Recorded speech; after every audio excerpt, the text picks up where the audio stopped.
In January 2025, Donald Trump began his second term in office by declaring an energy emergency. Behind this dramatic gesture lies a two-pronged strategy.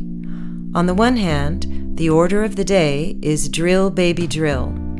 The new plan involves a massive relaunch of fossil fuel production, the doubling of liquefied natural gas exports, and the dismantling of policies supporting electric vehicles. But on the other hand, the Republican administration is intent on securing U.S. access to the critical minerals upon which the global energy transition depends. Even before trade tensions with Beijing escalated, Trump had made public his ambition to overtake China as the world's leading producer of lithium.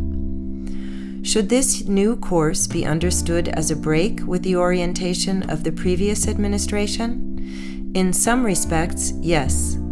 Joe Biden did project the image of a green industrial turn through large-scale investment in renewable infrastructure. Yet he also issued a record number of oil and gas extraction permits. What truly distinguishes Donald Trump from his predecessor, therefore, is the emphatic disregard for any ecological pretense in his administration's twofold claim on old and new energy sources. To make sense of the transformations and stakes involved in the energy strategies pursued not only by states, but also by corporations and social movements, Thea Riofrancos explores the interlinkages among geoeconomics, extractive endeavors, and climate policy. A political scientist, environmental activist, and researcher at the Climate and Community Project, she has been tracking the evolution of extractivism for over a decade. Her forthcoming book, Extraction: The Frontiers of Green Capitalism, extends a research project that began in Latin America. She focuses on the relocation of extractive industries to the global north, driven by the imperatives of decarbonization. For Riofrancos, extractivism is not merely a localized operation of resource removal. It constitutes an enduring political and economic regime, historically shaped by unequal exchange between industrial centers and exporting peripheries, as well as by the systematic externalization of social and environmental costs. Thus, the concept of green extractivism does not denote a rupture, but a mutation of the extractive regime. It encompasses both the intensification of mining, driven by low-carbon technologies and infrastructures, and the environmental pretense invoked by extractive industries, regardless of the end use of the resources extracted. What Riofrancos calls the security-sustainability nexus designates the growing fusion of climate objectives, industrial imperatives, and geopolitical rationales. It signals a new phase of green capitalism in which the failure of market-based mechanisms prompts states to support private investment through guarantees, subsidies, and incentives for domestic reindustrialization. Riofrancos sets out to analyze the various tensions that emerge within this new geography of decarbonization, interstate rivalries, competing priorities between national security and the demands of financial capital, and internal conflicts between the fossil and renewable energy factions of industrial capital.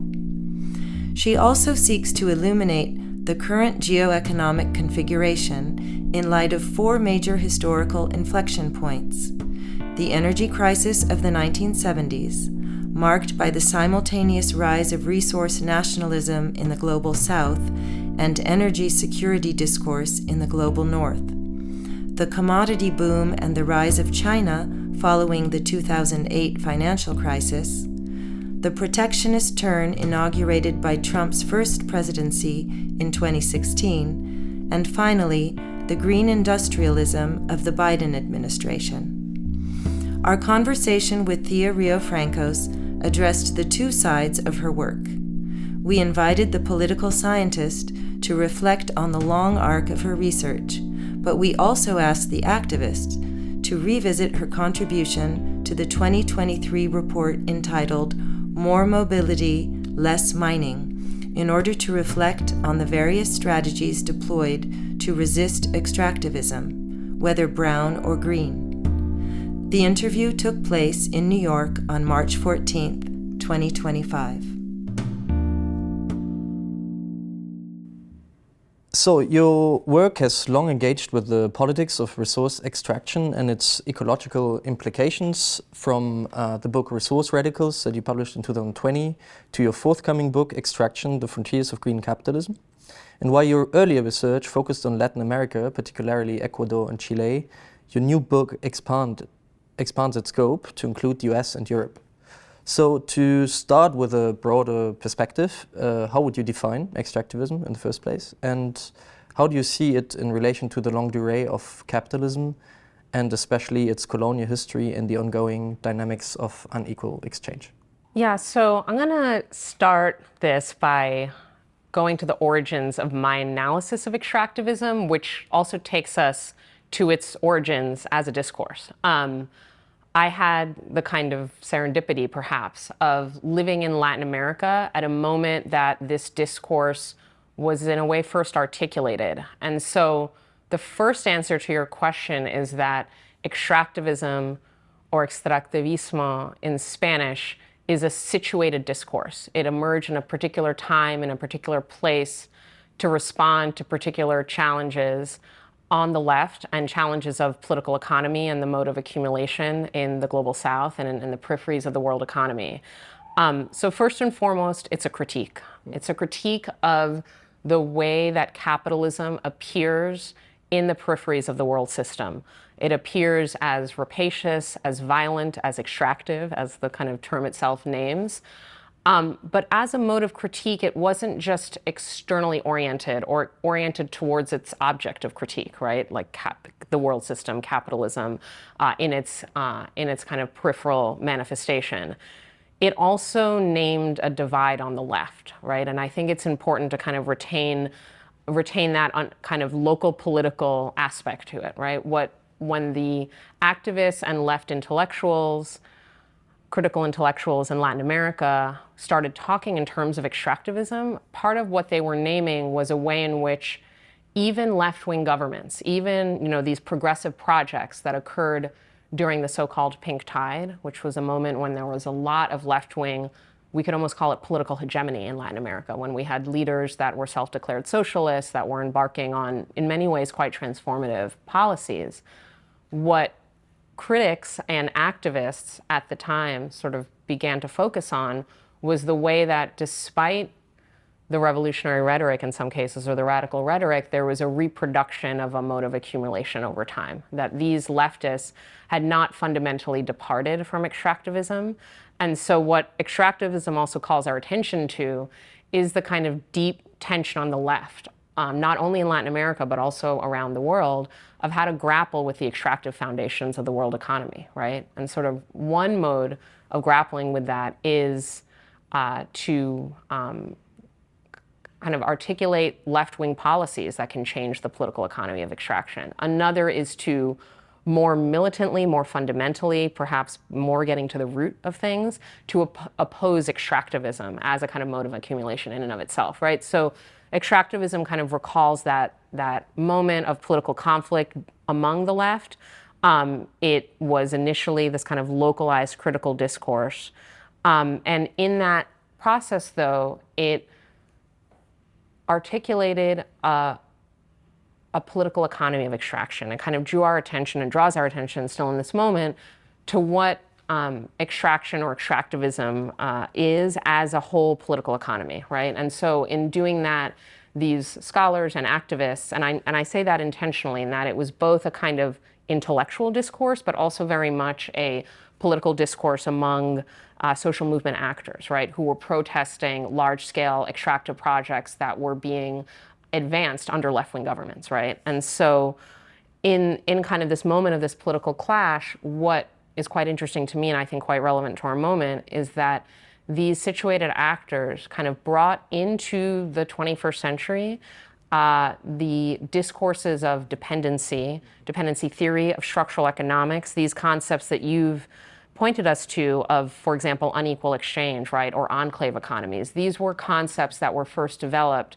in large part, but by no means exclusively, by Latin American leftists in the 1960s and 70s. And I say in large part because they were also co-created with third worldist projects in Africa, in South Asia, in the Middle East, right? So it wasn't Latin American alone, though for certain reasons that we could discuss, these discourses kind of dependency theory kind of first took hold in Latin America in a way before they kind of fully globalized.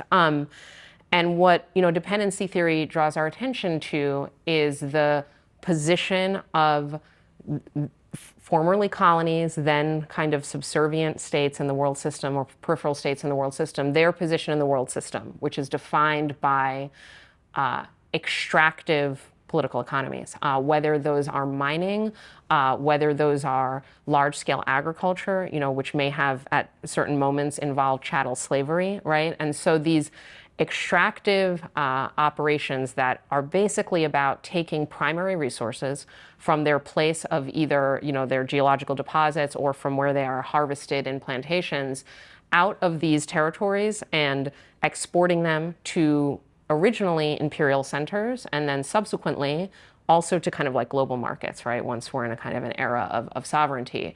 And so you have large-scale extractive projects. They are export-oriented. There is often initially enslaved, coerced, and then kind of cheapened labor that kind of performs the labor necessary to get the minerals out of the ground or to get the cotton, out. And there's this way in which your entire kind of political economy is oriented towards the needs of imperial centers where the manufacturing and the value-added processes take place, and or to kind of global markets in a sort of maybe more abstracted way, right? And so you are dependent because the kind of internal workings of your economy, the needs for certain raw materials, the volumes at which they are needed, the specific raw materials that are needed, those are all determined by productive processes that happen elsewhere, right? And so what you are left behind in these places, in these peripheries, and we could talk about this in the 16th century or today, is resource drain. So your resources, especially if they're non-renewable, on human timescales at least, just like leave your borders. And you are left behind with the kind of a volatile economy that kind of booms and busts along with global markets or along with the needs of manufacturers elsewhere. You are left behind with social and ecological devastation, right? So it's not just unequal economic exchange, it's also unequal ecological exchange. And you are also, there is a legacy in addition of a kind of state apparatus, initially one designed by the imperial core. Then, after sovereignty and independence, there are, of course, like nationalist political movements that make important changes to those systems. But the political apparatus, by design, is to serve this process of extraction, export, subservience, right? So extractivism also calls our attention to the kind of simultaneity of political sovereignty in the global south and economic subservience, like the lack of economic sovereignty, even if politically you are technically sovereign. And yeah, so, I think that I wouldn't want to paint too broad or kind of use too broad a brush to paint this picture, in the sense that I would be remiss to kind of imply that there is no change from the origins of violent colonial encounter to today. And I think we'll get into some of those fundamental changes in the global economy, which have actually very much unfolded in the kind of battlefields of extraction. Like extraction and the dynamics of it and the inequalities baked into it are part of what has actually motivated some of those transformations that in turn have made important shifts in this political economy. But there's quite a bit of continuity, and that's what the initial architects of this discourse were pointing us towards, that across seemingly major changes, whether sovereign independence or the rise of left-wing governments, you have a fundamental continuity in the mode of capital accumulation, and there are differences between how capital accumulates in the peripheries and then how it accumulates globally, or there's differences, but also, of course, connections. So maybe I'll leave it there. Yeah. Okay, great. Yeah. So maybe to follow up on your first development with a question about green extractivism, what has been called green extractivism, since with the global push for decarbonization, these critiques of extraction have taken on a new dimension. So you have differentiated between fossil extractivism, centered on oil, gas, and hydrocarbons, and green extractivism, which is kind of an expansive concept that includes both the mining required for energy transition technologies and infrastructures, as well as the broader greenwashing strategies of extractive industries, regardless of their final end use. And so given that at least about 384 new mines will be needed by 2035 just to supply battery materials, how do these two critiques, so fossil extractivism and of green extractivism, intersect? And also, do they represent fundamentally different challenges, or are they entangled in similar logics? Yeah, it's such a good question, and I want to kind of pick off from where we left off in this moment in Latin America where these terms were first articulated, and then get into this almost periodization that you're drawing out. In its original usage, if we want to be sort of textual about it, extractivism or extractivismo referred to all of this, right? It referred to the expanding extractive frontier for oil and gas operations in Latin America, and coal as well, so fossil fuels.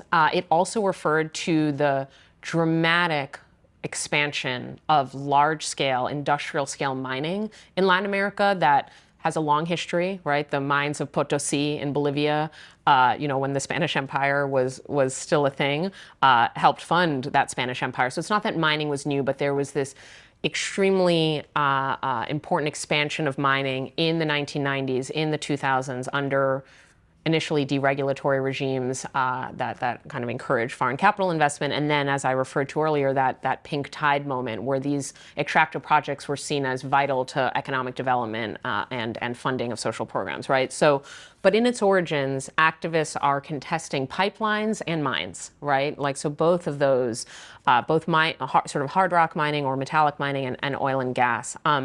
But I will say that even there's a distinction we can make that helps us, I think, with some of the later parts of your question, in that it was really this dramatic expansion of mining in Latin America, and Latin America becoming a top provider of minerals to the global economy and as a top destination for mining-related investment, starting in the 1990s and taking off from there, that I think it intersected with this moment of progressive government and then kind of became imbricated in this intra-left battle. What mining really called attention to was how extremely territorially expansive extractivism is, because mining, even as in just a kind of physical set of operations, even compared to oil and gas, has just a really large material footprint, right? And there was also a really big push of mining territories that had not been previously subjected to extraction. So we're talking about the Amazon basin. We're talking about the southern foothills of the southern Andes and the foothills and these really magical ecosystems that are cloud forests, just these places that had been relatively protected, in part because they don't, in all cases have oil and gas reserves, or just because for various reasons, states and corporations had in some cases had difficulty fully penetrating, like capital had not, in some ways fully penetrated some of these areas, right? And so what activists are responding to is like the way that mining really just completely transforms landscapes in irreversible ways. And their sites were trained on that, and their sites were also trained on oil and gas and pipelines and the kind of whole support infrastructure for fossil fuels. That's one way to think about it in its origins. I want to maybe just address a couple of other things, because I do think that we can start to see differences, especially over time, when we, kind of think about a moment in which a lot of resource extraction, and this is still the case today, of course, is for fossil fuels, right? And then we think about maybe a future moment, still totally a future moment like that has not arrived, in which we start to reduce fossil fuel extraction and we are primarily extracting for this green economy. Again, I want to be very clear, That's not what's happening now. What we have, in fact, is a simultaneity of fossil and green, right? So they're actually, these two regimes of extraction are happening simultaneously. We have fossil fuels growing and more profitable than ever and in high levels of demand. And then we have new demand, in addition to that, for extraction that serves the supply chains of solar panels or lithium batteries, right? But, you know, if we think about what some of the differences are, especially from the perspective of the left and of kind of critical analysis, but also transformative political projects, there's a way in which a focus on fossil extractivism. So I'm thinking of, for example, these big battles over pipelines in the United States, like Standing Rock or the Keystone Pipeline, you know, in over the past decade. Really like aligned a lot of different types of movements. So you have, of course, climate activists would be opposed to fossil extractivism because of its planetary impacts on the climate system. You would have local environmentalists, also local farmers or ranchers that were concerned about the effect of these pipelines and their pollution, oil spills, et cetera, on local landscapes. You had, in the context that I was referring to, indigenous nations who were contesting the way these pipelines were fragmenting their indigenous territory and posing threats to their sovereignty as indigenous nations. And that created an alignment that sometimes, as I said, like had really unexpected allies, like a rancher or farmer who might be conservative politically, but like allying with like an indigenous nation or an ecological group because the pipeline posed a threat. With green extractivism, which again is extraction for furnishing the raw material inputs to so-called green technologies, which I think a concept we'll talk about a little bit more later, it gets more complicated at the level of alliances and at the level of the kind of like, what is the left project vis-a-vis green extractivism? Because, you know, it's not per se a given that a climate advocate is on board with protests against lithium mining, right? Like that, they may or may not be, right? And so, and I think that has a deeper conceptual implication that's important for us, right? It's not just about the messiness of politics and how this might divide otherwise kind of strong coalitions that join, for example, you know, local environmental and climate activism. But there's also a way in which, for me, that thinking about green extractivism, even while we note and observe that fossil extractivism remains predominant, but thinking about green extractivism, I think forces a deeper reckoning with the extractive foundations of our economic system, right? Because I think that it's imaginable to have capitalism without fossil fuel extraction. That's imaginable to me. We can debate it. You know, there are other scholars and people that disagree with me, but I think it is imaginable with enough state support and with certain political conditions in place that we maybe don't currently have, but it's imaginable to me. It is not imaginable to have capitalism without extractivism. And maybe, and this is the more risky point to make, maybe it's not imaginable to have like eco-socialism without any extraction, you know, something that we'll get into more later. But what I think that if we think about that even the technologies that are going to help us clean the air and prevent everything from localized pollution, you know, from tailpipe emissions on cars to the planetary effects of disturbing the atmospheric system with all these emissions, like even those technologies require extraction. What does that mean about extraction as this kind of foundational to economy and society? And then what does that imply about the possibilities for a truly ecological socialism? Like it raises difficult questions that I think we should talk about, but I think the first approach should be they don't admit easy answers necessarily. To deepen a bit more your analysis of green extractivism, I'd like to go to the next question about what you call the security-sustainability nexus. So, as we've just seen, you take seriously the historical continuities of colonial conquest and capitalist peripheries in your analysis of green extractivism, and you also try to avoid like a static world system assumption or even a pitfall like geological determinism. And so through this concept of security-sustainability nexus, you examine how nation-states are working to secure the green tech supply chains in the context of global and geopolitical tensions. So could you maybe walk us through this new conjuncture? And also, do you see this shift as a rupture with capitalist greenwashing, or rather as its intensification under new geopolitical imperatives? And how does this emerging nexus differ from earlier phases of green capitalist modernization, which relied rather on market-driven mechanisms like carbon markets, pollution permits, all these tools that environmental economists claimed would like internalize these so-called ecological externalities? Yeah, it's a really good question. I think the first thing I want to say about what I've termed the security sustainability nexus, maybe I'll just define it, and then I'll make my sort of first substantive point about it, and then I have a few other notes.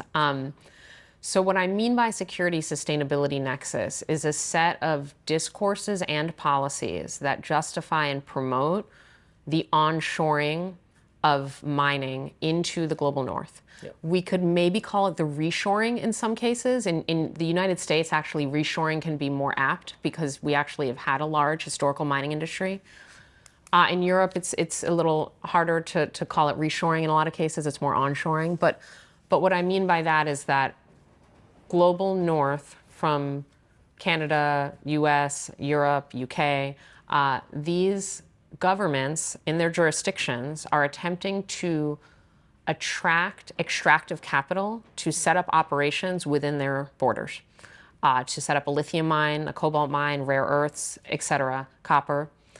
And this should immediately like raise an eyebrow or raise a question, because didn't we just say that actually like a fundamental fact about the global economy and its history is that extraction is primarily located in the world's peripheries, right? Not in the kind of centers of finance or industry or high-tech value-added production, right?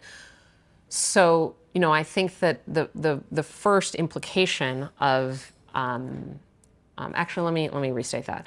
So to just return to the definition for a moment, security sustainability nexus. So I've said it's kind of a set of justifications and policies that bring more mining into the global north, right? And the question is, why would anyone want to do this, right? Like, isn't it perfectly fine for the global north to, in a way, sit atop the pedestal of global production in which these more toxic, honestly, conflictual, but also less value-added sectors stay offshore? And they, you know, those goods can be acquired in the past by colonial intervention and imperialism, and today by trade relations that benefit the global north, right? And that because these resources and the people and nature that produce them are cheapened, right? So you get access to cheap resources, right? So what's the problem? There's a certain set of conjunctures that we may touch on later, so I won't go through the history now, but I think this will be familiar to, you know, viewers in the present, that in a certain set of conjunctures, it's turned out that global north policymakers view it as a security imperative to have direct access, meaning territorially proximate access, and as a second best, access in friendly states, right? Whether those are neighboring states, whether those are states we have trade relations with, or have geopolitical alliances with. So either within the national territory or in states that are almost as good as being within the national. Friend shoring, exactly. Ally shoring, friend shoring, exactly. And so, you know, in a certain political economic conjuncture, that the preference for proximity, control, security, and access outweighed, or at least partly mitigated, the prior preferences for cheapness and kind of reliability as in a market sense, right? The sustainability part, you know, we'll get into that more later, but at the very least, and very much so initially, in the kind of starting the late, you know, 2010s, we could say early 2020s, a period that almost seems just behind us, but also so close to us, right? This was primarily justified in terms of the green economy. The green economy is geostrategic. It's the cutting edge. We cannot let China dominate it.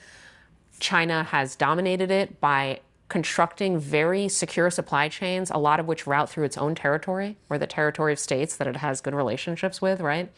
And so the way to dominate China, or at least kind of counter it, is to do the same thing within the US, within Europe, right? But this was justified because lithium batteries are the cutting edge technology we all need. They're also the route to the new energy system. They're the key to the new energy system.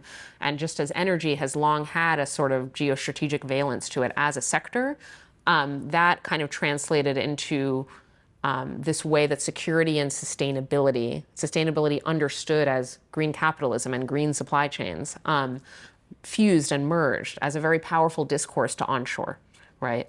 And part of what made it so powerful is that, and this will bring up some prior things we've already talked about, is that not only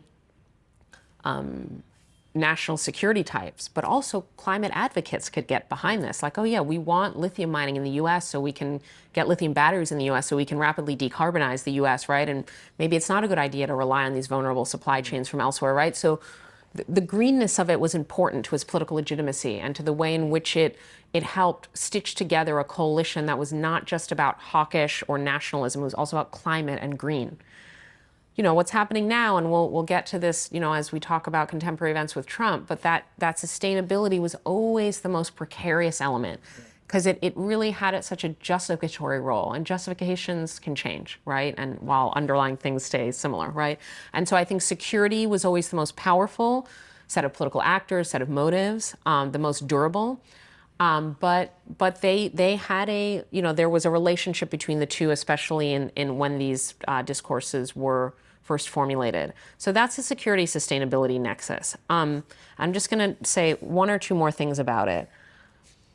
The first thing I think it does is challenge the idea, as you yourself just brought up, that extractive frontiers are static, that it's always the same countries, that it's always the same places, that it's always the same inputs that are what define extractive frontiers.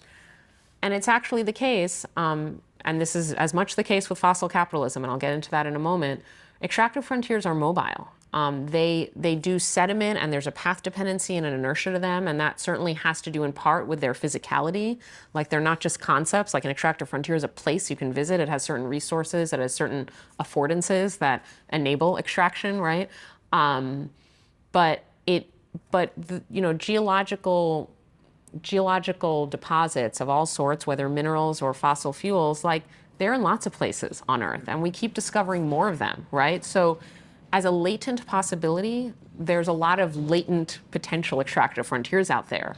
The ones that get selected tick certain boxes around profitability, around geostrategic imperatives, around the specific resource in question and its role in the broader capitalist economy. So there are certainly reasons that we can define and identify as to why some places become extractive frontiers. Certainly also, it's important to name that some people and some landscapes are considered sacrificable. Extraction is a really devastating process in many cases, especially large-scale mining. It's quite irreversible in its effects. So from the perspective of power holders, you also have to just see certain landscapes as either a terra nullius, like no one important lives there, there's no important habitat there, or if there are people and habitats that you are forced to acknowledge, they're sacrificable in the name of the imperative of extraction. And so all of this is to say that extractive frontiers are not, they are sedimented in certain ways, but they're not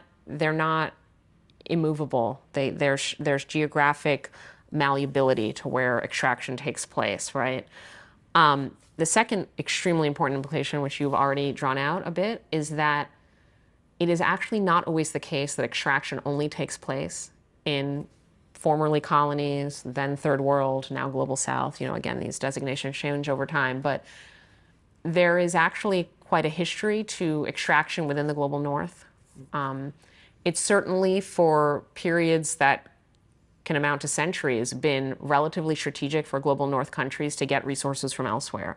But there's also really important exceptions to that. And so I just want to speak about one, which is, to answer your part of your question about whether this is a rupture or not. A moment where we saw the beginnings of an earlier onshoring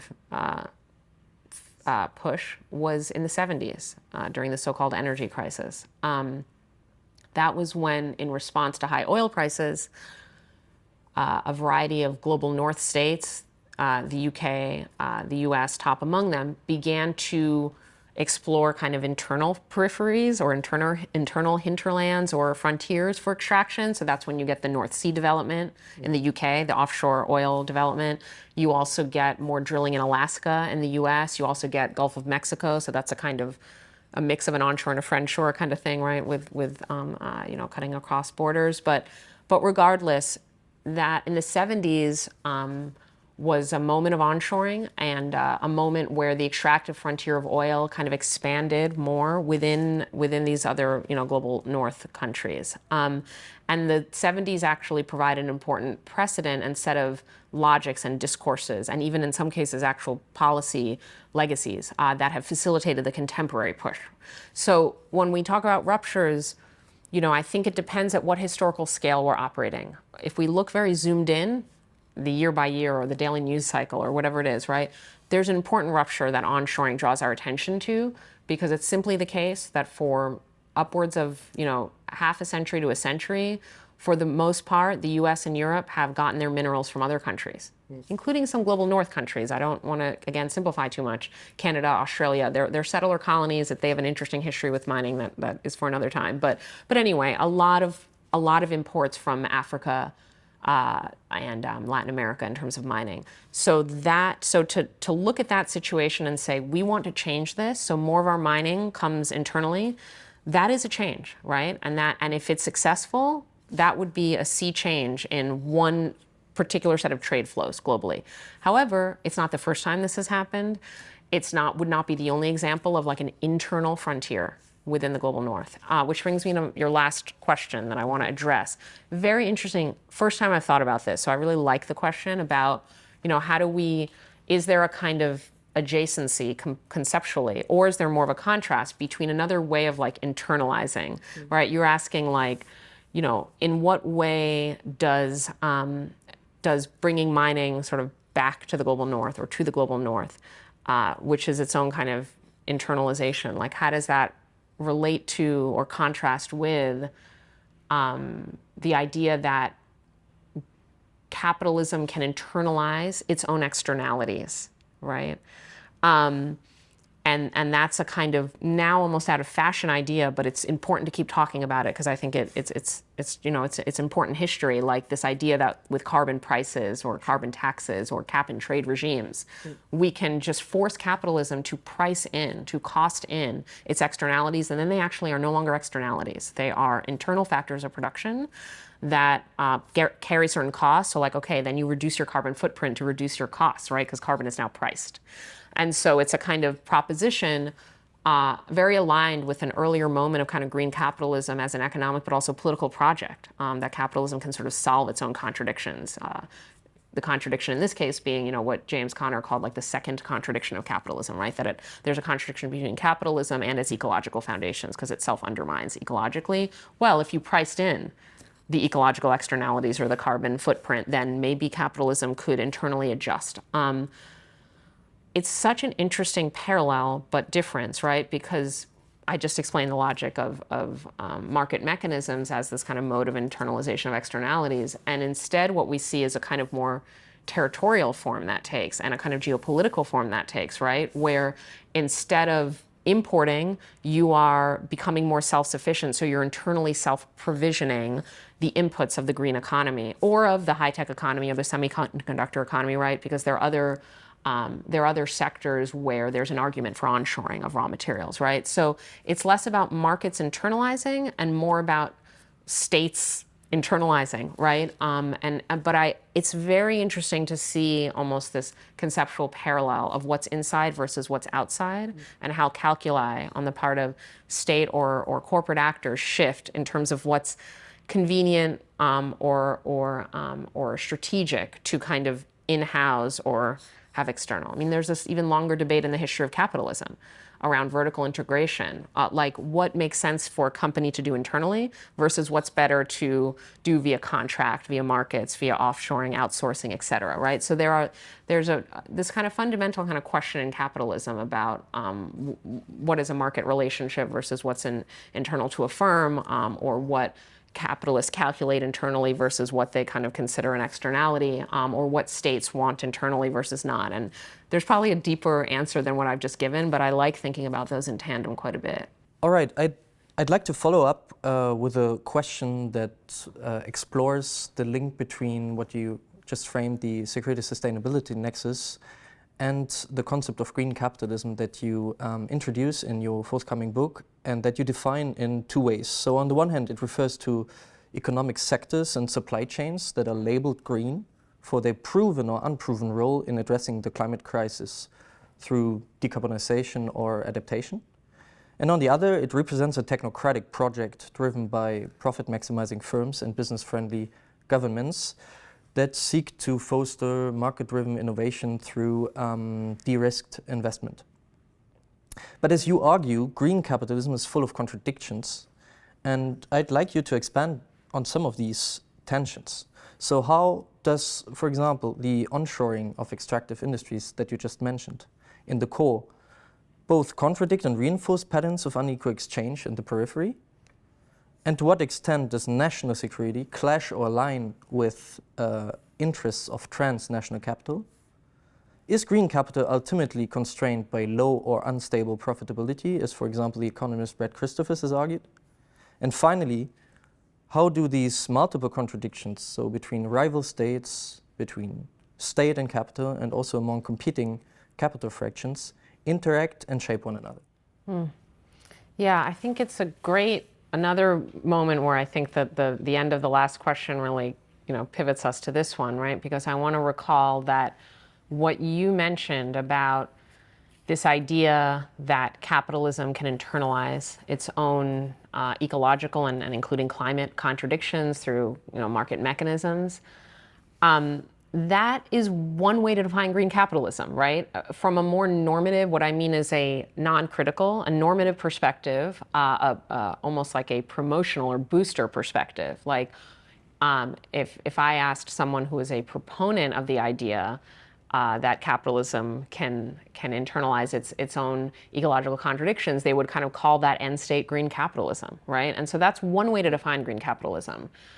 Another way to define it is polar opposite, and it's in a kind of polarized debate with that first way, right? The second way is critical, and it says, all green capitalism is the greenwashing of capitalism, because capitalism can never internalize its ecological contradictions. So any claim that it can, or any attempt to implement market mechanisms to encourage it to do so, merely kind of like puts a green veil on a fundamentally ecologically unsustainable system, right?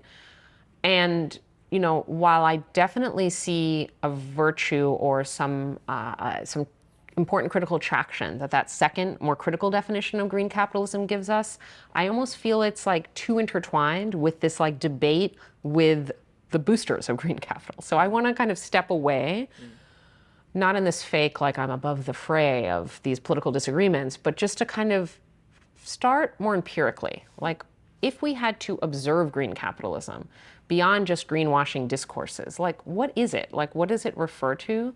And for me, in this moment at least, and I think I'm offering a historically circumscribed definition, not like a trans-historical one, but in this moment of maybe energy transition that's really better thought as energy addition, in which we are seeing new supply chains to furnish the technologies that are required by a renewable or at least a zero emissions energy system. We're also seeing technological developments in the fields of adaptation or of decarbonizing of materials, like green steel, so-called, right?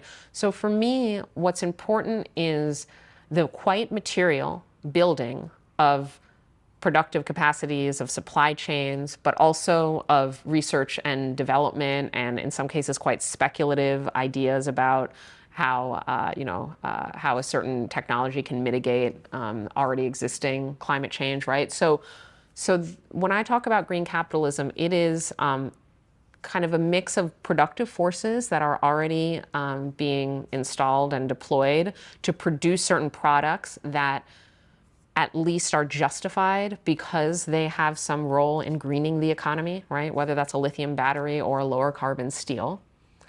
but also, and this is where I think the critical valence is important to retain, unproven technologies, right? Technologies where the firms that make them or the governments that promote them can claim that they will help us solve the climate crisis, and so geoengineering or carbon capture. But I think it's good to think about all of these together, because at the sectoral level, at the investment level, and in the arena of political contention and policymaking, they are in the same sort of group, right?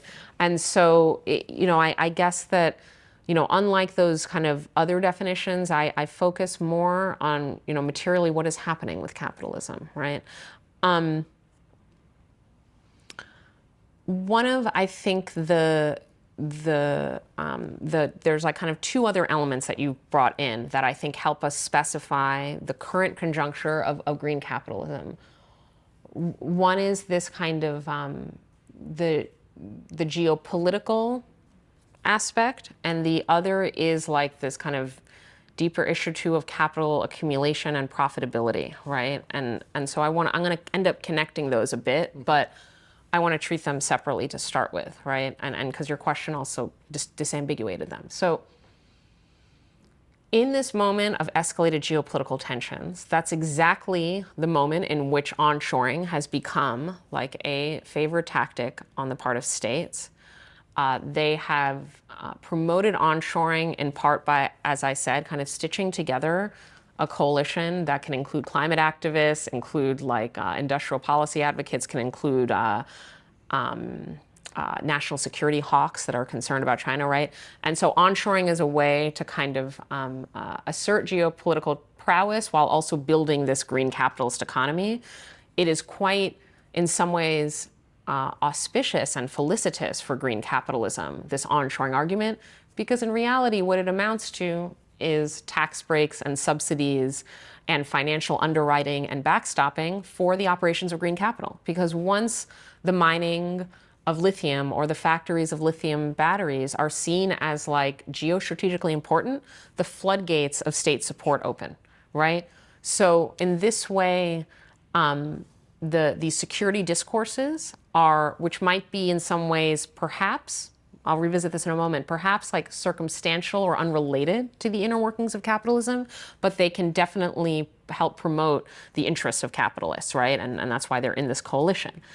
I think two questions follow from that you yourself have pointed to. One is, if we onshore all this mining in the global north, does that change our view of the global economy, in which, like, it used to be that mainly extraction come from peripheries, and, so that's one of your questions. The other one of your questions is it really so copacetic between these multinational corporations with these relatively dispersed supply chains and this kind of security interest in onshoring?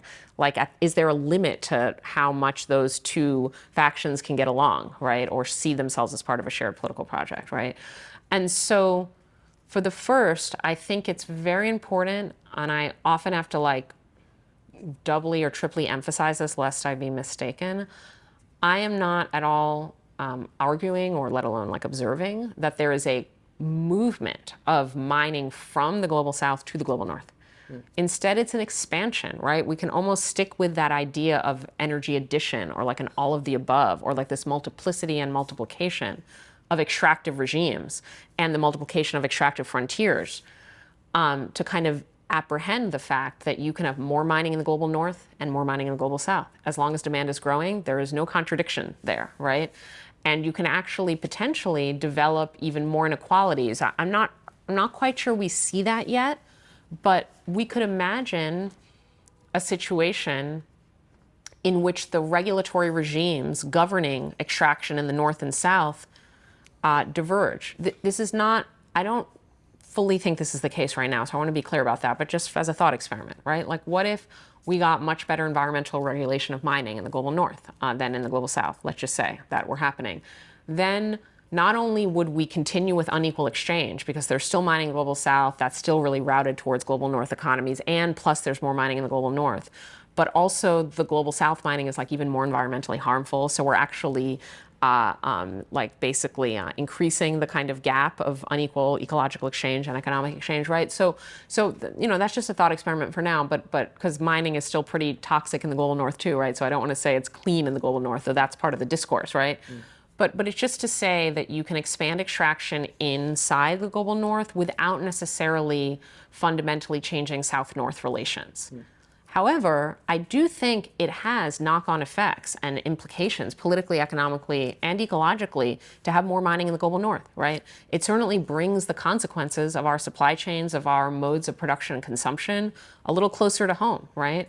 Who they actually affect and whether your average consumer or more affluent consumer of some of these products, whether it's a Tesla or a solar panel, really encounters mining, even if it's in the US, that's a separate question, and that I think important. And so the last thing I'll say on this point is that for me, what has been very enlightening about grappling with mining for green technologies in the global north is that it's revealed to me how fractal the relationships are of core and periphery, right? That we actually should not be satisfied with a sort of methodological nationalism in which entire countries are labeled one way and other entire countries are labeled another.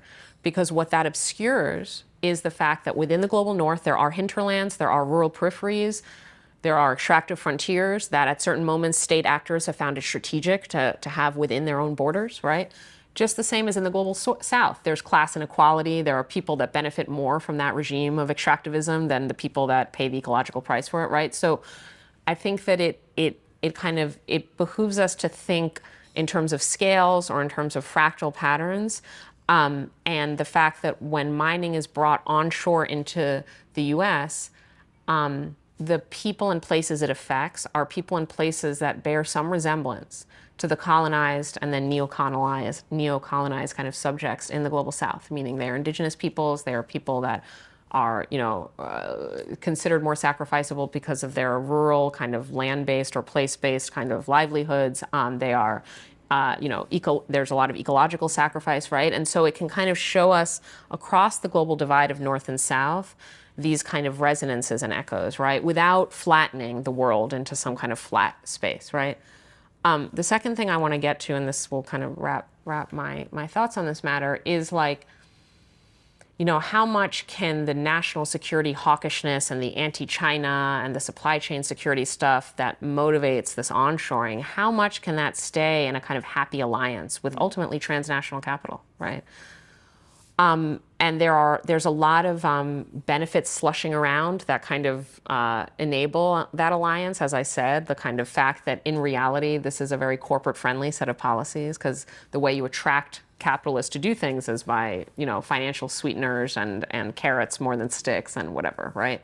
So, that helps soften any potential tensions, but the tensions are still there. And I maybe want to bring in something that I don't have a firm opinion on, but I think it would be interesting for viewers to kind of think about a little bit, which is why are we in such a moment of geoeconomics, of a moment where economic policies and economic processes are being seen through the lens of national security, where a decade ago it was fine to just get copper on global markets and import it from Chile, no problem. We pay a cheap price, it's pretty reliable. And now it's maybe we need that copper in the US. Why are we in a moment where it seems like capitalism is being reshaped according to geopolitical directives?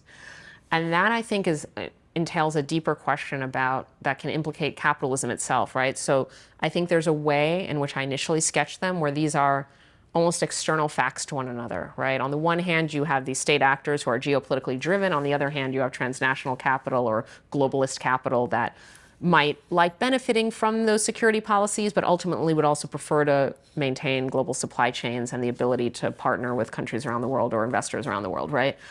But, some interesting thinkers, I'm thinking of Jamie Merchant, Jack Copley, some interesting thinkers, Ialis Amani, correct me if I'm saying anyone's name wrong, have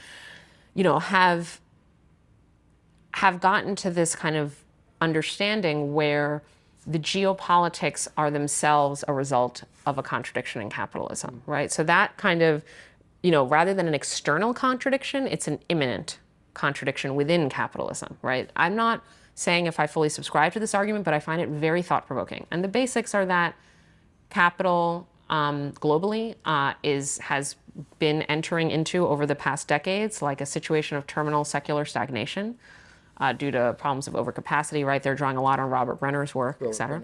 Yeah. Exactly.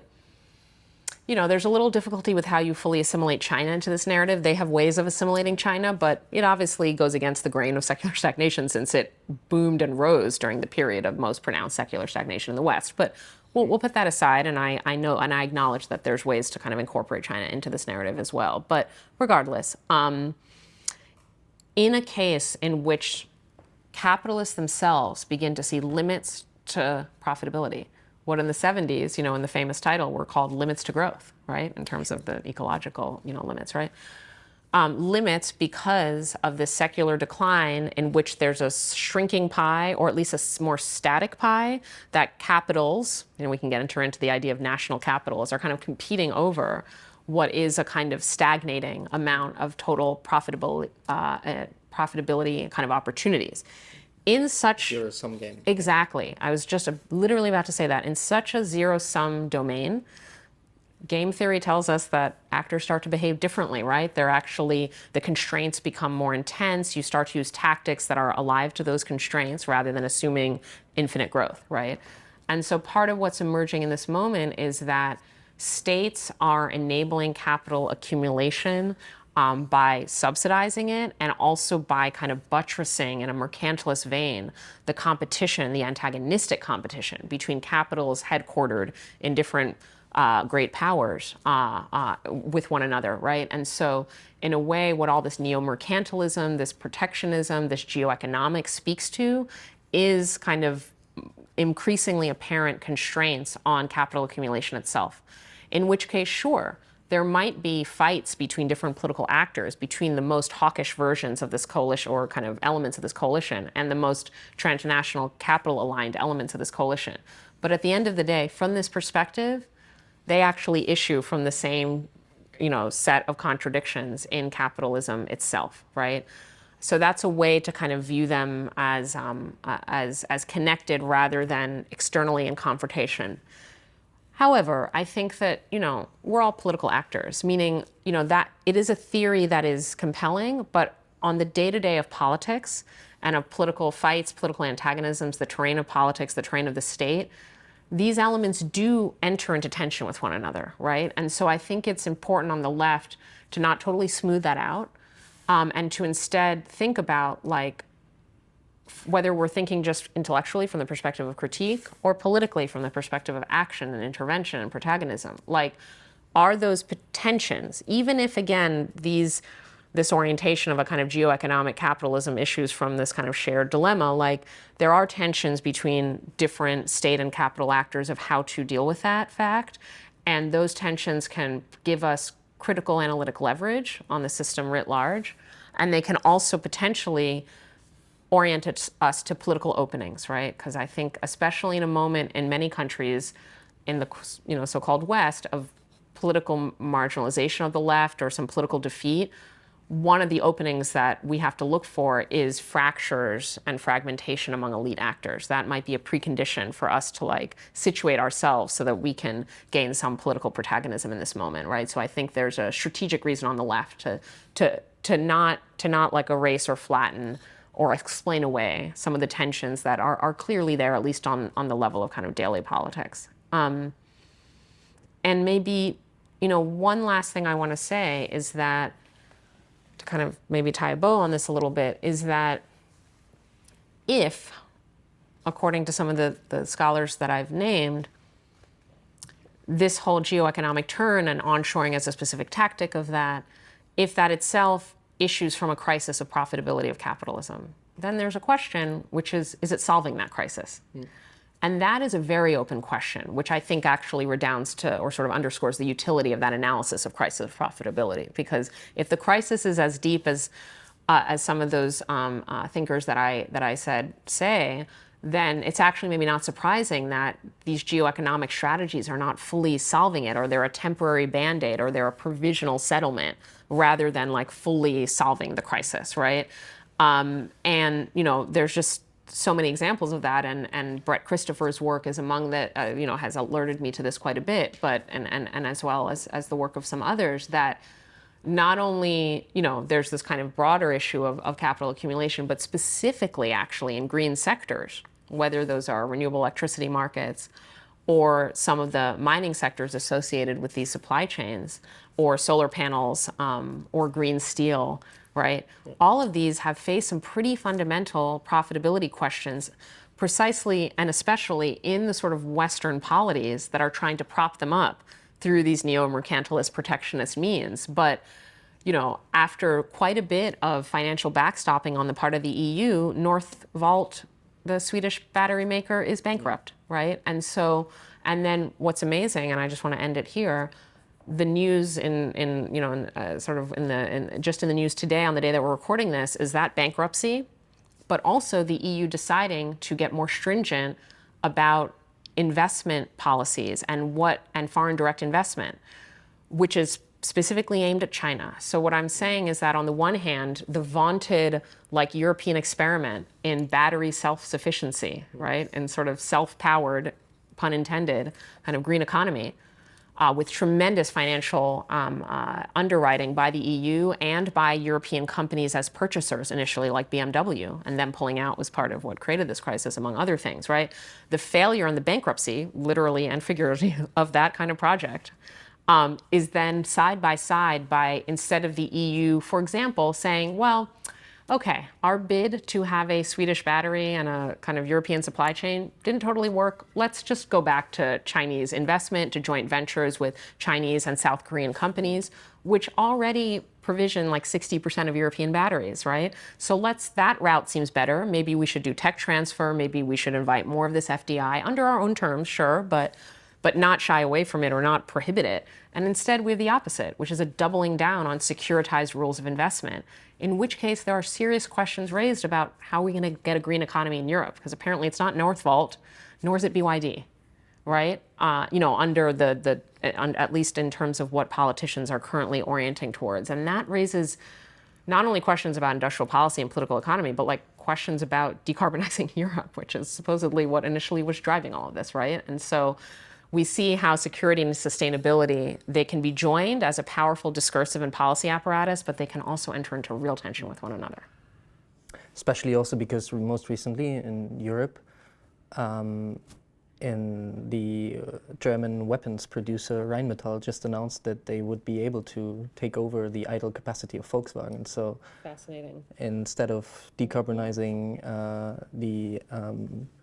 or reducing car dependency, or growing the EV park of Europe, we might see a sort of war Keynesianism fueled by 100%. Yeah. And the road to that was partly paved with these green discourses of onshoring and supply chains. And it's very interesting to think through how easily that gets militarized, or how easily this stuff gets redirected towards, it's actually a military goal now, or a security goal, or a rearmament goal, rather than a climate goal. But it's the same policies, and we see the policies can really serve quite different ends, and that raises a question of whether some of us, maybe not me, but people who I respect and worked with, were a little too sanguine about the conjoining of security discourses and sustainability discourses. Or, yeah. At the very least, we need to be alert at which of those forces is going to win out when there is a tension between them.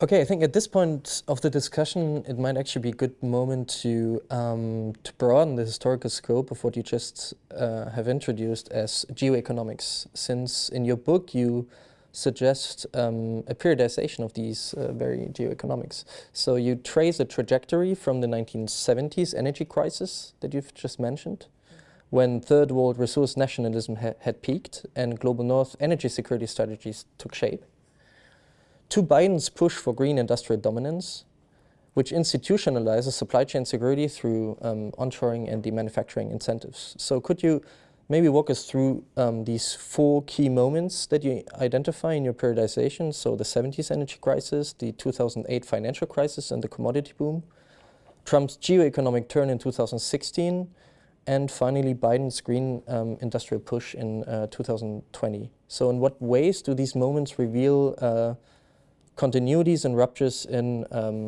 geoeconomic strategy? Yes, it's a great question, and it's actually in a way causing me to rethink some things, the way that you've posed it. The scholars that I borrow the term geoeconomics from, it's not my own coinage at all, have a more stadial or stagist kind of understanding of recent economic history, in which neoliberalism was predominant or hegemonic from, let's say, the 70s through the 2010s. And then at a certain moment, and we could split hairs about when it happened, but geoeconomics becomes the prevailing kind of discourse and policy approach, prevailing kind of thought world, even more broadly, of powerful actors in the current global economy, right? So first neoliberalism, then geoeconomics, right? And the way in which neoliberalism and geoeconomics are distinct from one another is clear enough if we have very kind of, how shall I say it, like very pure versions, ideal type, that's the word I'm looking for, ideal typical understandings of a neoliberal world order of like free trade and capital mobility.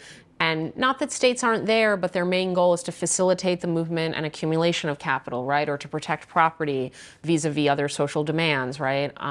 In Quinn Slobodian's rendering, to kind of protect markets from democracy, right? So the state can be quite muscular, but the state is oriented to facilitating capital, right? Whereas in a geoeconomic order, there's this deep imbrication of security, geostrategic imperatives of the state that are kind of viewed as somewhat external to the operations of capital.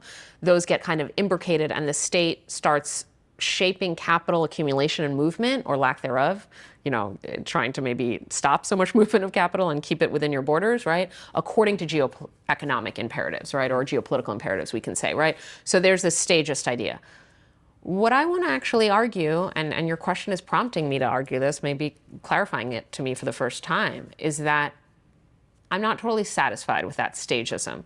I think it ignores some of the really prevalent security discourses and policies in the period of high neoliberalism, just as it might encourage us too much to kind of discard with neoliberalism in the present as a concept that's still relevant, might maybe trick us into like we're in a totally post-neoliberal moment, right? So on either side of this divide, I think it's actually, there's a lot more threads and continuities, right, than a stadial understanding would maybe suggest. And so when we go to what's often taken as the proximate origin point for what we call neoliberalism, and we often trace that to the 70s. Of course, there's an interwar, there's an earlier history of even the term neoliberalism. I'll leave that to the historians, right? But in the 70s is when, we see major implementation of policies that we tend to call neoliberalism. And we actually see them across the global South and North. In fact, of course, Chile is a key laboratory for this, as is, the Eastern Bloc or whatever, right? And then, of course, Thatcher and Reagan, and I don't need to walk us through all of this, but in the 80s, picking up in the 80s. But the 70s, has another association with it, which is the energy crisis, right? And so at the same time that we're seeing the beginnings of what we now call neoliberal policies and neoliberal hegemony, we're also in a moment of profound crisis in the very materiality of the capitalist economy, which is the flows of oil, which are the lifeblood. I take that from Matt Huber, the lifeblood of the global system, right? And so it's a moment in which, as you put it yourself, where we have basically a battle over the kind of who gets to control and who gets to benefit from and who pays the cost of the kind of global resource economy, with oil being at its center. But there were also battles over mining and other related extractive sectors as well at the same time. And what we saw was a kind of empowerment and a kind of confidence and assertiveness of global South, what we would call third world at the time and non-aligned at the time, right? Governments, and this took the form of OPEC, this took the form of nationalizations, right?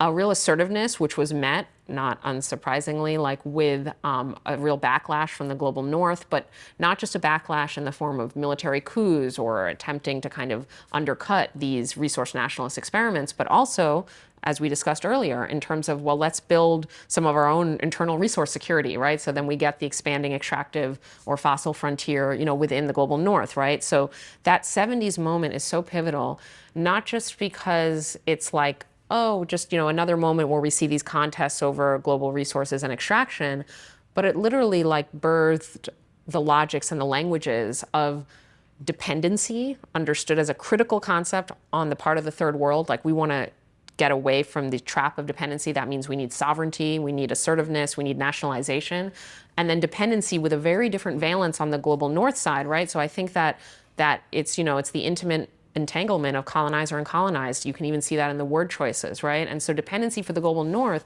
wasn't, oh, we're dependent to the dictates of capitalists elsewhere, of governments elsewhere, but that we depend on our former colonies for their resources, right? We actually fundamentally depend on them. And once that spigot is cut off, or it's rechanneled, or the terms of access are increased, the barriers to our access, then we start to get worried, right? And then we start to talk about, early versions of onshoring and securitization and things like this, right? So the 70s create a legacy that, is kind of, in certain ways, providing some of the concepts and analyses that are relevant again in our moment, right? Each of these moments, and I won't go through them in the same detail, but in 2008, you had another real reckoning for the way that extraction took place, because we had a commodity boom that was really driven by China's industrialization as well as by the other emerging economies. And so the prices of copper, soy, beef, everything, oil went through the roof. And that really scared, I won't curse on this video, but I was going to say scared the shit out of, but scared very much so, like the global north policymakers who were like, we can't rely on this cheap copper, beef, and soil. And not only, are the prices high for imports that are important to us, but also they're high because there's an ascendant other economic power, which is China. Yeah. Not only is China ascendant, but we're in our worst financial crisis ever, which is itself not unrelated to China's ascendancy, because one reason among many for China's concerted industrial policy was actually seeing the West in shambles, the financial system in shambles, and saying, okay, we got to kind of do this ourselves, right? And so on both sides of the sort of Western China divide, the financial crisis and the commodity boom were key reasons, for this turn towards like, okay, we need secure supply chains. Now, in China, that proceeded apace, and they have continued to securitize their supply chains quite successfully, you might say. In the West, there wasn't quite the political opening for it yet. Yeah. Like, the ideas of secure supply chains and critical minerals and like, we need to onshore this, date to that crisis moment, but they didn't have their political opening until the pandemic, Russia's invasion of Ukraine, a variety of geopolitical conflagrations, which provided political opening. And the other thing that gave political opening too for these ideas of industrial policy and supply chain security and all of that was the right-wing populist backlash represented by Trump, right, which spoke about bringing manufacturing back home. And then what's the liberal response to that?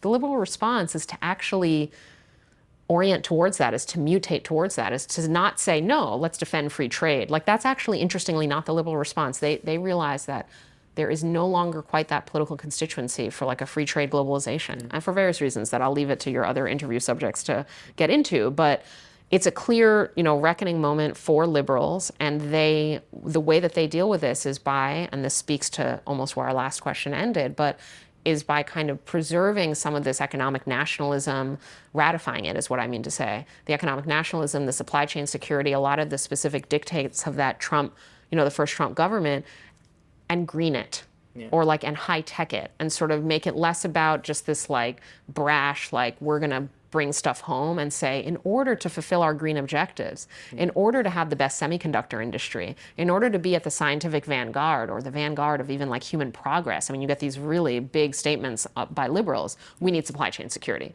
But the kind of way that you securitize supply chains are like show the legacy of the 70s, show this continuity from Trump to Biden, right? And so you see these and have also these ideas that were first formulated during the commodity boom. So I don't want to downplay, ruptures and real changes. At each of these are ruptures, but what happens on the other side of the rupture is not like a black and white change. It is the kind of reconfiguration of elements and policy elements and discursive elements from the prior kind of regime, their reconfiguration to new ends. And so we see a kind of layered, sedimented process of historical change in which things are escalating, but they're escalating based on foundations and plateaus that are kind of like consolidated and sedimented at each prior moment. And so I think it just gives us a more sense of historical logic to these developments, and they're less kind of out of the blue.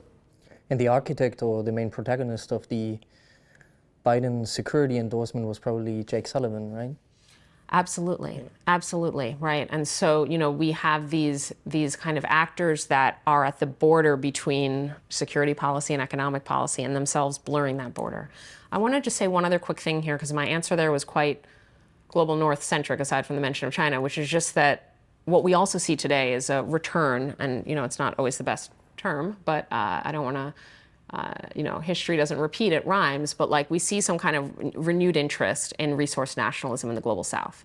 And these, again, are related to one another, right? We see kind of just overall kind of like politicization of these supply chains, which is kind of making salient again strategies that, as I said, kind of first gelled in the 1970s.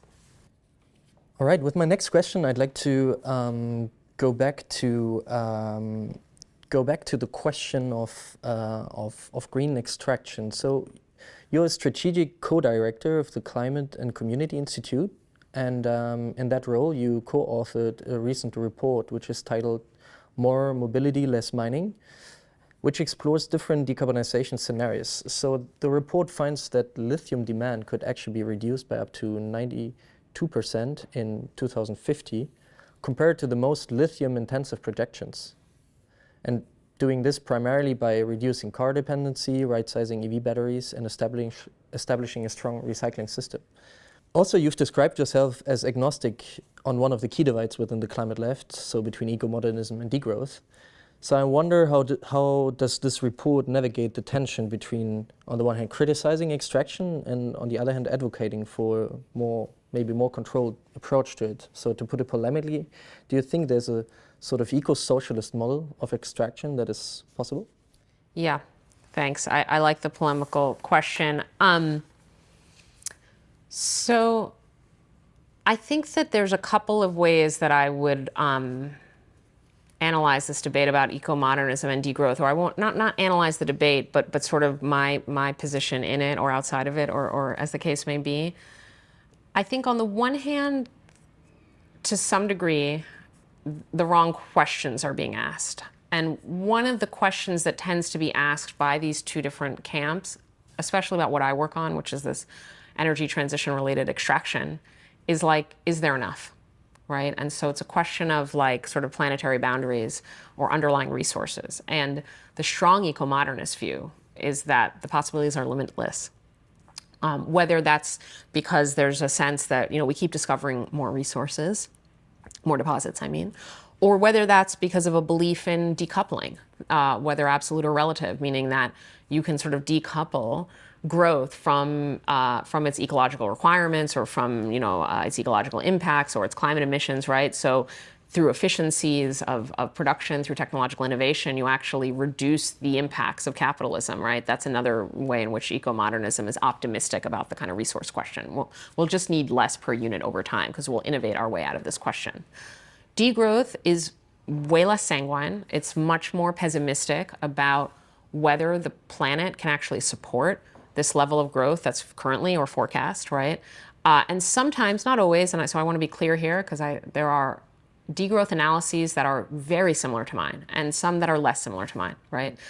And so what I actually say I'm agnostic on is not per se my position in this debate. I think I'm closer to the degrowth side, but whether degrowth is the right kind of concept or term. And the reason is because I think, there's sort of different versions of degrowth, but there is a version that has been prominent where the claim is a strong one about kind of relatively static or written in stone, as it were, planetary boundaries, and that there simply are not enough resources to sustain a sort of Western mode of lifestyle or production or consumption, especially if that's kind of universalized around the planet, right? And so, when I say they ask the wrong question, I think the question of like, is there enough, is actually not really ever what governs what happens with extraction, nor is it what is most concerning about extraction. So from the degrowth perspective, like, it's less that I'm worried that we're going to run out of lithium, which we're not about to anytime soon. And it's more that I'm worried about the mounting ecological toll of extracting it. And so I think that view can align with degrowth, but it's maybe sometimes issues from a slightly different concern. But maybe also to push and to stay with the polemics.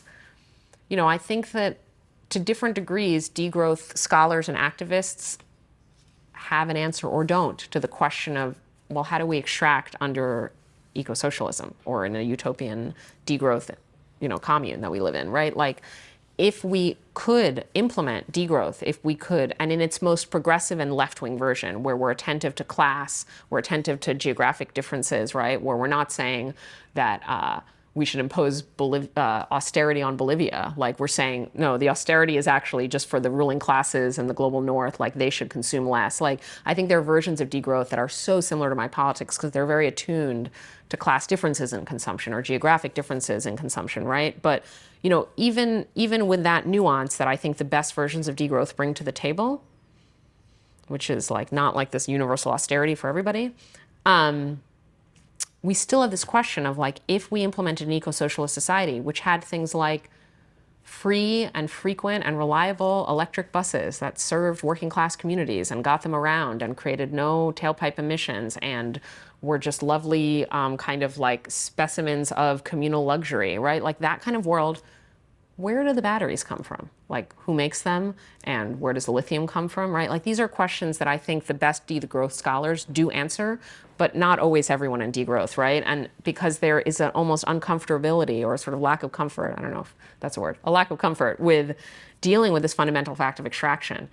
And so, I think what I press on my comrades, I'll put it that way, like, because in a political kind of sense, like, and people that I've organized with, campaigned with, done all this, is like, how do we deal with the fact that even under eco-socialism, there is a metabolism with nature, and that some of that metabolism with nature involves the appropriation of non-renewable resources, right? Because there's one kind of metabolic version where you're kind of in a constantly renewing, right?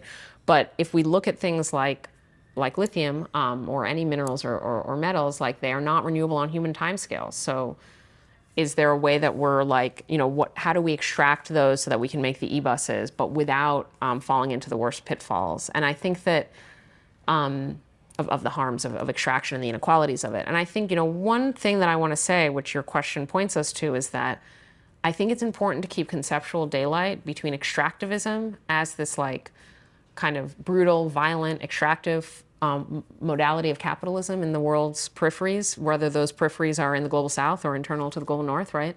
That extractivism as a system from extraction as an economic activity that we can, I think, imagine under a fundamentally different economic system, governed by totally different imperatives, whether those are imperatives of planning, democratic planning, eco-social planning, whether those are kind of parameters of worker ownership or community ownership, whether the idea is that the people who extract should benefit from the extraction. So those e-buses are not only also made near the mine site, but the communities around the factory and the mine also ride the e-buses and maybe own the e-bus, or maybe it's a public company, right? I mean, this thought experiment is just to point us to the fact that once we start teasing out the distinction between extraction like simpliciter and extractivism as a certain way that extraction has taken place for half a millennia under capitalism, I think we can get pretty granular and think of some quite interesting possibilities of how extraction could be quite different under eco-socialism, including, perhaps most importantly, that there could be a lot less of it.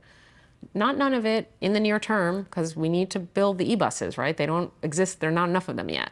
But over time, it can become more circular. But at the very least, without this privatized and unequal consumption patterns, we could extract much less. And I think that should be itself a goal of eco-socialist extraction, is to minimize its size in the economy or in the social framework in which it occurs.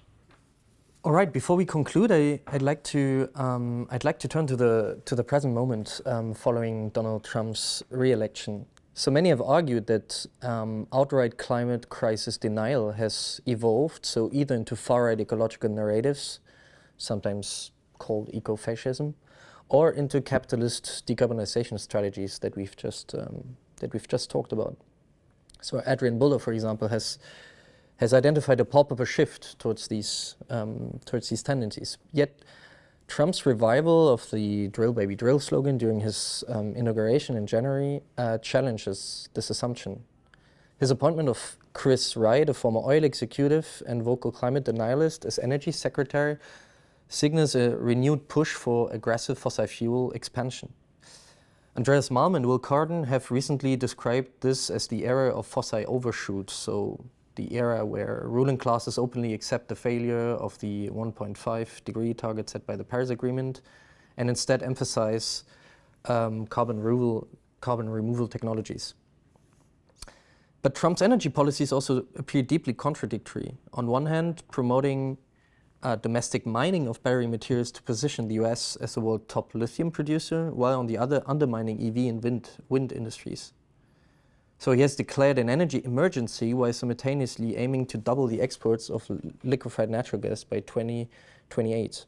So I'm wondering if these are simply incoherent gestures, or if you would agree with Robinson Mayer, for example, that there's a broader effort to maximize fossil fuel markets. Yeah, I think both. I think they're incoherent, and there is a real resurgent, a muscular, almost bellicose kind of resurgence of fossil capitalism. And it never went away.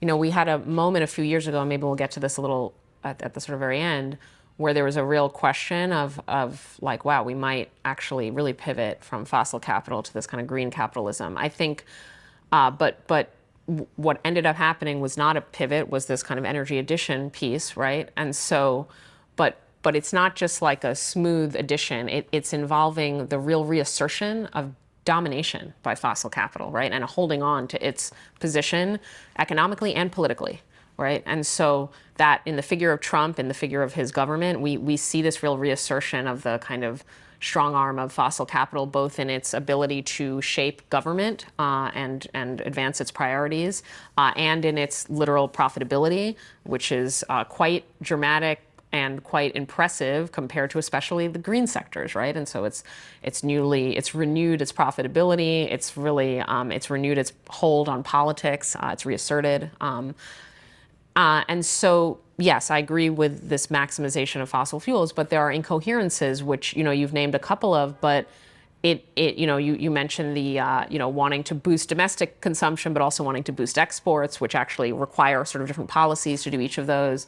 But there's also, even on a more basic level, perhaps, like the desire for really cheap oil and cheap gas, but also the desire to keep the fossil fat cats happy with high prices and profitability. Like, fossil fuel executives don't want low prices. I mean, obviously, and so, you know, there's real tensions there, and there's also the fact that, like, from the finance or investment perspective, a low price environment doesn't do what Trump wants, which is a massive expansion in extractive capacity, right? Because if prices are low, you know, your profit margins are thinner, and you're not going to attract as much investment, and so you can't simultaneously have cheap oil and super profitable oil, or like a lot of domestic consumption and a lot of export. I mean, it's hard to square all these things, but you can definitely see that he and his cabinet are promoting like different aspects of fossil dominance simultaneously, but that there are tensions, right?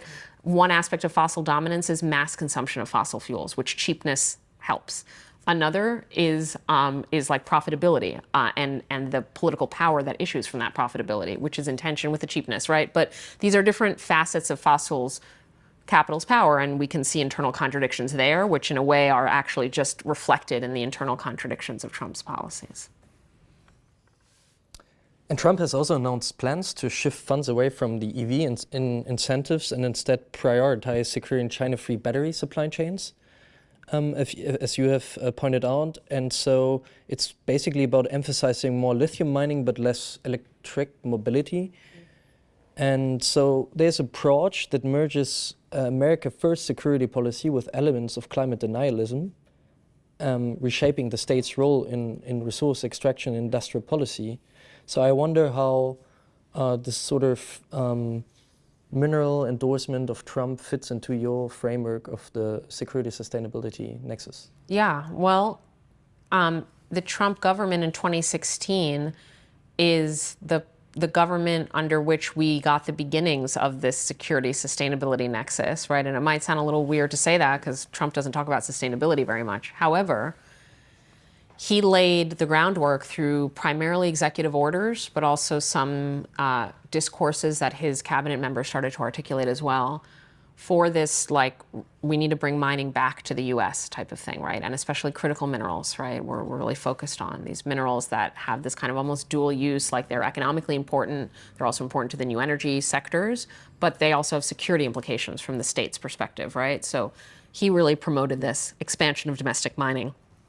And interestingly, when you get into the kind of, on a discursive front, some of the genealogy here, some of his own cabinet members, not the super top ones, but some important ones in the relevant agencies, articulated sustainability reasons for this. They said, we don't know what happens in this offshore mining, these dirty, exotic places in the world. We're going to make it cleaner and make it American. Like, they actually use, and there are right wing, and I know that, some of our colleagues that study ecology on the right, there are certain ecological discourses on the right, or sometimes they're bad faith and they're just for justification. Sometimes they have this blood and soil conservation. I mean, there's a whole range out there. But and the Zetkin Collective, of course, focuses a lot on that. But what I'm saying is that, the political origins of this onshoring shift, approximately, not going all the way back to the 70s, are under the Trump government, right? So, and then the Biden government more explicitly layers on the kind of added energy transition goals and climate goals as well. But I think part of what this all reveals is just, again, how malleable, how politically capacious, and how useful the category of critical minerals is. Critical minerals, right? They're critical for security, for climate, for the economy, for supply chains, whatever. And in the definition is built in these ambiguities and these different interpretive possibilities, right? And so, if in 2016 and today, under the Trump government, there's been a major focus on critical minerals, but in primarily a security vein, in the first government, his first administration, sometimes a little bit of, oddly enough, sustainability justification. Today, the sustainability stuff has quite fallen out, but the security stuff is very emphasized, which again shows that internal kind of dynamic between security and sustainability, and security is going to tend to win out when there's any tension point between the two. And so Trump is very comfortable promoting much more resource extraction in the US, which is really core to his political coalition, fossil capital, but also mining capital, right? And he's very comfortable with this, with disconnecting it from the green goals and with doubling down on the security goals and the kind of antagonistic geopolitical goals, right? And so, there's so much to say here, but I'll just say one thing, which is, again, thinking through our own politics on the left, and are there ways to strategically use the security discourses to further our goals? Or does that always feed the return of actors such as Trump? Does it just feed militarism and bellicosity to kind of frame climate as a security issue and therefore frame lithium mining and these supply chains as good for national security? Or can we savvily kind of use those discourses while not falling into the obvious pitfalls of the fundamental, actual asymmetry between state security and the state's commitment to sustainability, right? So I think it raises questions for us going forward, us, the left. I mean, just speak broadly, but I think that it shows a lot about the through lines from Trump to Biden and to Trump currently. Before you wrap up, I'd like to discuss Trump's policies toward both Greenland and Ukraine. So the former is, as we now know, is a territory which is abundant in both critical minerals but also in oil. So it's sort of a key symbol of what we've just analyzed in terms of a sort of green-brown synthesis, like both green and fossil in contemporary capitalism. Following the recent critical minerals deal between the US and Ukraine, you published an article in the Financial Times highlighting how such agreements are part of a broader global trend. So last year, the EU signed a similar deal with Rwanda, while the government of the DR Congo has proposed a critical minerals agreement with the US, which was modeled on the Ukraine deal. So how do you explain this growing trend? And specifically in the case of Ukraine, what makes its critical minerals so strategically important? Yeah, it's great because I think we see a couple of different patterns and developments coming together and also clashing a little bit in the developments that you just laid out, or in the current events kind of that you just laid out. One is a maybe provocative but hopefully interesting claim I want to make, which is that despite appearances, there is a real through line between onshoring, which, as I just said, took form under Trump 1 and Biden's government, this critical minerals and overall supply chain onshoring, between onshoring and threatening sovereign countries, threatening or bullying them, soft and hard power, to like gain access to their critical minerals, right? So we've seen this in Greenland, in Ukraine, in Canada, in divergent ways, right? Because sometimes it's a threat to invade, other times it's let's make a deal. But regardless, you are going after the deposits of sovereign nations that are outside of your territorial borders. So it almost seems like the opposite of onshoring. Onshoring is bringing in, this is a kind of more outward and obviously harkens back to a classical form of imperialism, right? But I think that there's a through line, and I think that sometimes it's Trump saying the quiet part out loud. So what I mean by that is, the Biden government, the State Department under the Biden government, actually was pressuring Greenland quite a bit to ensure that its mineral deposits went towards the West or U.S. corporations and not China. And they were actually kind of partly successful in that lobbying, including like changing a particular transaction so that a deposit was sold to a Western company and not to a Chinese one, right? So some of it is, but we didn't know about it. I mean, meaning literally, like there wasn't really reporting on this so much at the time. It's like after the fact, I, as a sort of expert on this, had learned that what Trump is doing super bellicose, super intensely with threats of invasion were done more quietly, maybe even more savvily by the Biden government, right? So I think that's one important thing to note, one important way that we can see the continuity. But another is that, there are two ways to onshore. We usually think of the first way, which is bring stuff within the borders. A second way, that again goes back to that classical imperial mode, is expand the borders. So your borders now encompass Greenland, or your borders now encompass Canada. We annex, right? And that annexation, classical mode of imperialism, and what does that do? It makes the borders of the state larger because the jurisdiction of the imperial capital or the imperial core now has more territory underneath it, right? And so I think that like it's a slippery slope with onshoring, and I don't want to impugn all ideas about supply chain diversification or changing the location of supply chains. I'm not against that, and I'm absolutely not some proponent of like free trade, whatever that might mean, right? But it is to say that once you start talking about privileged access to resources, that your corporations or your state agencies get to have this type of access, and one way to do it is have it nearby, and another is to say we're taking over the country where it happens. And so I think that there is, or we're bullying a war-torn country like Ukraine into handing over mineral wealth. And so I think that that is an uncomfortable thing to maybe think about for proponents of onshoring who are dead set against what Trump is doing. But there's a logical thread there that I think is important. The just final thing I want to say, because it's important to note, especially for those who don't work on resource sectors and maybe don't know what I'm about to say, which is, I think what Ukraine and Greenland also reveal is just how deeply speculative resource political economies are. And not just in the financial sense, but that too, very much that too, but also just in the sense of what is actually underground and how do we get at it, and like how big is that reserve and how feasible and economically viable is it to extract? There's a lot of assumptions, there's a lot of probabilistic statements, okay, a 90% proven reserve, this type of thing. I like Brett Christopher's term for this, that deposits are actually not just some kind of scientific category. They are narrations of the future, he calls them. Narrations of, we're pretty sure that this deposit will yield this amount of minerals and therefore yield this amount of profits, which helps us get the investment. That's why we need the narration of the future, is to attract investors. So there's really a dense, multi-layered speculative aspect to resource political economies. And I say that with Greenland and Ukraine because their resources are undeveloped. Like, we don't actually know like how easy it will be, how much there is. Some of this stuff in Ukraine relies on Soviet era surveying that has not been updated more recently. Greenland, we've known these deposits, they've known these deposits, but very few projects have proceeded for a variety of reasons, including in some cases local opposition. So it's not at all clear that there's like an easy to trigger like resource abundant economy in either of these places. There's a lot of crucibles that will need to be passed through in order for these resources to really be developed.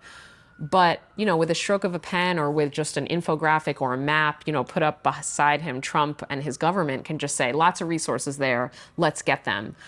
Themselves almost oddly enough playing into the speculative narration of the future, right? Which, it shows how such governmental pronouncements might actually be key to future financing. But it's not because we actually know with verified kind of certainty that these resources are easy to access or exactly what their quantities are.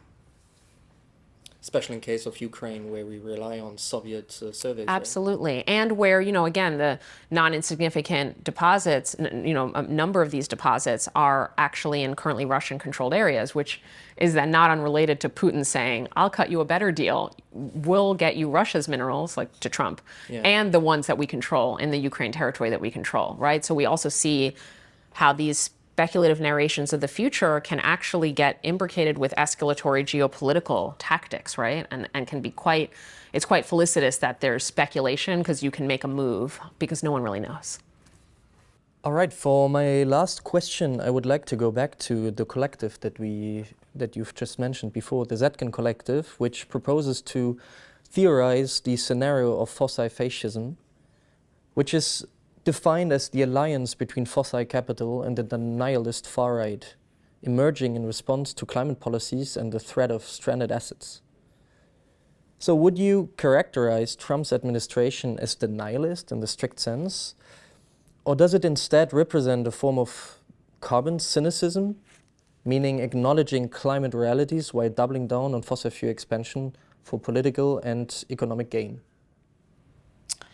Yeah, this is a very important question right now that picks up on some of the preamble to kind of this whole topic in this interview about, how to evaluate climate politics in this moment. I'll just put it that way, right? And I myself have actually moved back and forth on this question, so I'll just be transparent about that back and forth movement, which more or less tracks the back and forthness of the reality, right? But still, we want to get analytic leverage and maybe take sometimes some distance to that volatility, but it's hard to escape it right now. So what I'm referring to more concretely is that there was obviously a long era in which it was absolutely clear that not only was the right wing in full climate denial mode, not only, of course, was fossil capital in full climate denial, and the word denial is important because denial is not lack of knowledge. It is knowledge that you repress, cover up, censor, right? And so denial was never about like, oh, we just don't think it has this effect. It's like, we know that emissions have this effect, or we know that fossil fuels produce emissions that have this effect,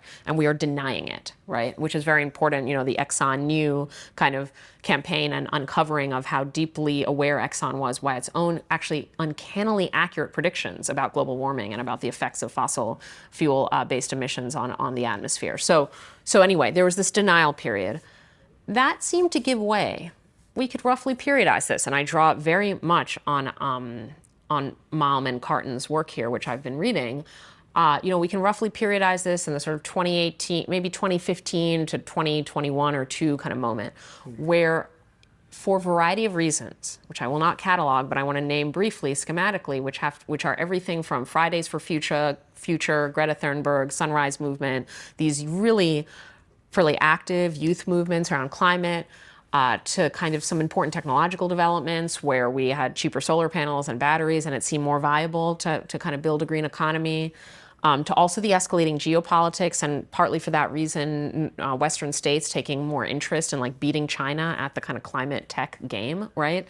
And also, during the pandemic, to like a moment where we also saw like really reduced fossil fuel use, right? Because we weren't commuting and traveling as much, and so the emissions went down. So it also seemed like a moment to take advantage of. Like we can sort of see the what a greener economy might look like today, that type of thing. So there were a bunch of different reference points to this conjuncture, but the point is there seemed to be finally a confrontation, even in like the liberal establishment, but definitely on the left and among activists, with the realities of fossil capitalism, of real, like, we can no longer deny, it's so clear what is happening with the climate crisis. It's not something that we are just talking about in low-lying islands, like it's coming into the global north, terrible summers in Europe, right, that killed people, like just heat waves and flooding and all of this type of stuff. So we got to a moment in that whatever, I'll just say 2018 to 2021 or so, the height of it,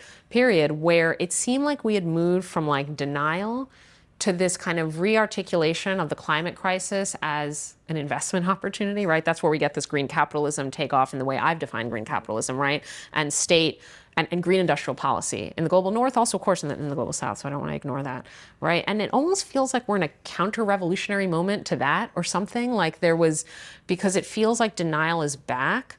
It also feels like the right wing was alert to some of the transformative possibilities of massive green public investment. Like it was just too close to the Green New Deal. Even though we never won the Green New Deal, it like suggested the possibility of states intervening to do welfare promoting and like, public investment promoting kind of, interventions. And the right wing like has there are implications of that are completely opposed to their interests, right? And so like, it actually, and it goes back to what I was saying about denial, like denial was never about like a lack of knowledge of climate harm. It was about a knowledge that needed to be repressed because the knowledge of climate harm could inspire public action that stranded the assets of fossil fuel companies. So like it was a real fear that if the knowledge of the climate crisis gets out there, public policies and social movements and the whole kind of political system is going to do things that would be bad for the interests of fossil capital, right?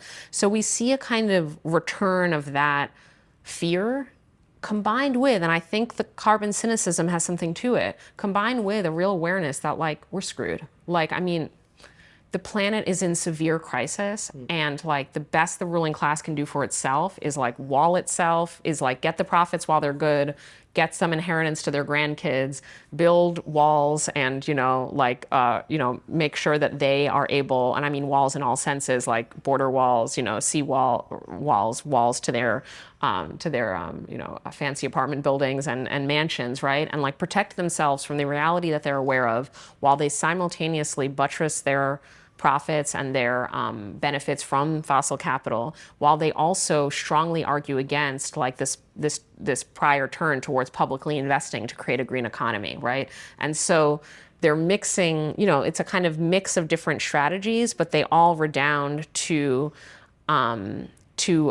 like eking out what you can of fossil capital while like, we can still sort of do that, protecting your interests in the crudest sense, a kind of nihilism almost on the right, like a kind of awareness that maybe there is secular stagnation, to go back to our earlier arguments. Maybe profitability is going to run its course, and maybe also the wildfires and flooding is going to come pretty close to even the mansions, right? So like, what do we do in this moment but just kind of like really just protect in the crudest sense like our political and economic interests? And this has real effects, including on the liberal establishment. And so I'll just end there. Like, as I said, we're seeing this real like resurgent power and profitability of fossil capital, right?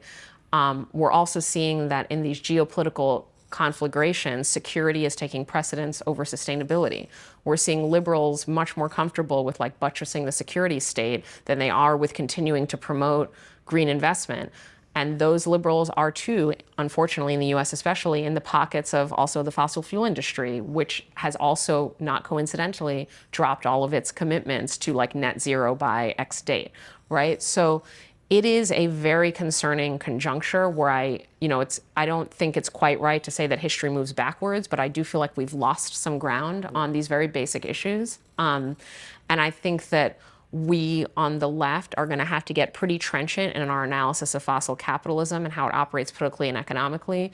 And I'm just, again, following Malm and Carton here. We're going to have to understand almost at a psychological level how the ruling class operates when it's in a moment of almost violent nihilism, right? Which includes this carbon cynicism, right?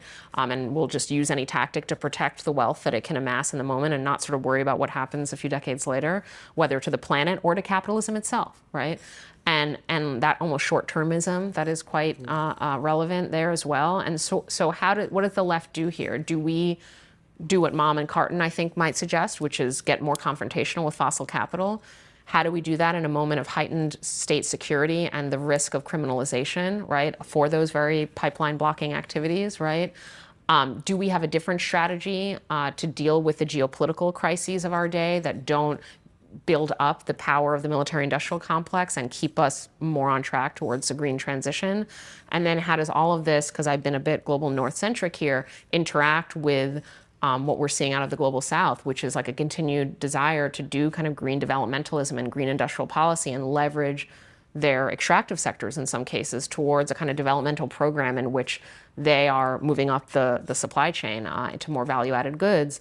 And they are doing that in increasing coordination with China, which is then itself deepening some of the conflicts between the West and China, right? So just to sort of bring it full circle, that's why we're very much in another moment of kind of reckoning over extractive sectors and the geopolitics of them, the profitability of them, and the social and environmental impacts of them, and whether or not they afford any route to kind of real economic sovereign development for the global south, or whether that is itself a trap and not possible, right? All these questions are very live in our moment, but I think the risks and the stakes are heightened in a way where quite a bit of care is needed in analysis, which is why I think this is, such a good type of conversation to be had, and quite a bit of care and also comradely debate is needed in terms of what our political strategy might be.